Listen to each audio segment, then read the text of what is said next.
ये जो press conference आप लोगों की तरफ से रखी गई थी, प्रेस कॉन्फ्रेंस का उद्देश्य क्या है, क्या मांगे हैं आप लोगों की, ये बताइए। और क्या मांग अगर पूरी कर ली जाती है तो आप लोग क्या यूनिफॉर्म सिविल कोड का समर्थन करेंगे?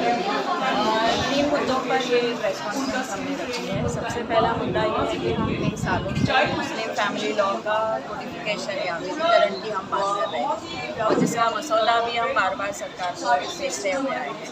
तो मुस्लिम फैमिली लॉ का पूरी तरह से कॉम्प्रिहेंसिव कोडिफिकेशन हो, जैसे हिंदू लॉ है, क्रिश्चियन लॉ है, वैसा।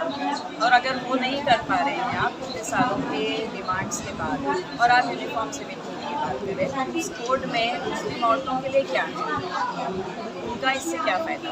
तो हमारे जो स्पेसिफिक मुद्दे हैं उसका उसमें समावेश होगा कि वो इशूज़ एड्रेस किया जाए। तो उसके लिए हमने 25 पॉइंट तैयार किए थे, लॉ कमीशन को भी दे चुके हैं। यूनिफॉर्म सिविल कोड अगर आता है तो उसमें मुस्लिम औरतों के नज़रिए से ये 25 मुद्दे आने चाहिए, और अगर वो नहीं आते तो हमें उसका फ़ायदा नहीं है।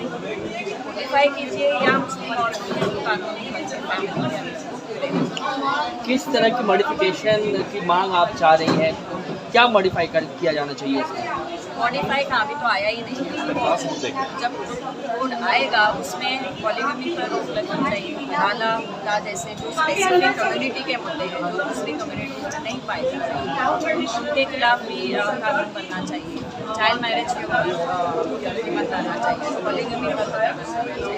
जो विरासत है, प्रॉपर्टी राइट्स है, वो लड़कियों और लड़कों को बराबर चाहिए। एडॉप्शन का जो प्रोविजन है, जो देश का कानून है, उसका लागू होना चाहिए। वैसे बात ये हुए हैं 25 पॉइंट्स है स्पेसिफिक जो मुस्लिम कम्युनिटी से लगते हुए मुद्दे हैं और जो कॉमन है जैसे चाइल्ड। किन किन किसी 2-3 मुद्दों का जिक्र कर लीजिए जो 25 पॉइंट्स में आपके अभी बताया मैंने, अभी बताया पॉलीगमी, चाइल्ड मैरिज, हलाला,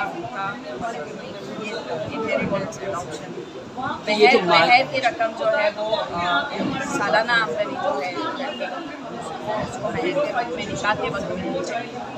तो आपकी जो मांगे अगर मान ली जाएंगी तो यूसीसी का समर्थन करती हैं, क्योंकि पहले आए तो नहीं, आपके ही समुदाय के लोग जो हैं वो समर्थन जब करेंगे जब हमें हमारे मुद्दे उसमें कवर होंगे।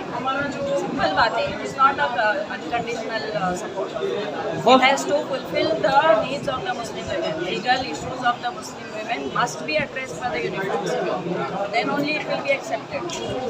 वक्फ बोर्ड को लेकर भी आप लोग काफ़ी जो है आक्रामक दिखाई दे रही है, उसमें भी कई तरह के संशोधन करने की बात कही जा रही है, उस पर क्या राय रखते हैं? वक्फ को लेकर पूरे स्टेट्स के पूरे नेशनली और स्टेट वाइज भी एक सर्वे है कि वक्फ की ज़मीन हकीकत में कहाँ है, कितनी है, किसके कब्जे में है, सरकार के पास कितनी है, कम्युनिटी के पास कितनी है, बाकी माफिया के पास कितनी है। ये आंकड़े ही नहीं हमारे पास, but is aware of the status of the वक्फ। सेकेंडली, ये जो सरकार जो कह रही है कि वक्फ के जो बोर्ड्स है उसमें बाकी समाज के लोग भी एंट्री करें, तो हम उसका विरोध करते हैं। अगर ऐसा आप करना चाहते हैं तो क्या बाकी जो मज़हब आधारित जो प्रॉपर्टी के होल्डर्स हैं क्या उसमें मुस्लिम समाज के लोगों को आप दिखाओगे? क्या नहीं दिखाओगे।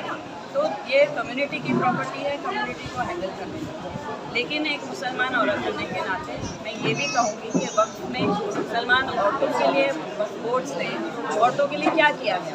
अगर आपको मेंटेनेंस देना था, ये तो स्टैट्यूटरी रिक्वायरमेंट है आपका, वो आपने नहीं किया है। जो कम्युनिटी के लिए काम करना चाहिए अपनी प्रॉपर्टीज़ के लिए, वो कहाँ हो रहा है। दरगाहों में आप ऐसा जाने नहीं देते, मस्जिदों में जाने नहीं देते, सारी प्रॉपर्टीज़ है। वो औरतों के नज़रिए से भी हम कम्युनिटी के सामने भी ये बात करें कि आपने जो इस कानून के साथ तक शामिल किया है नहीं किया है।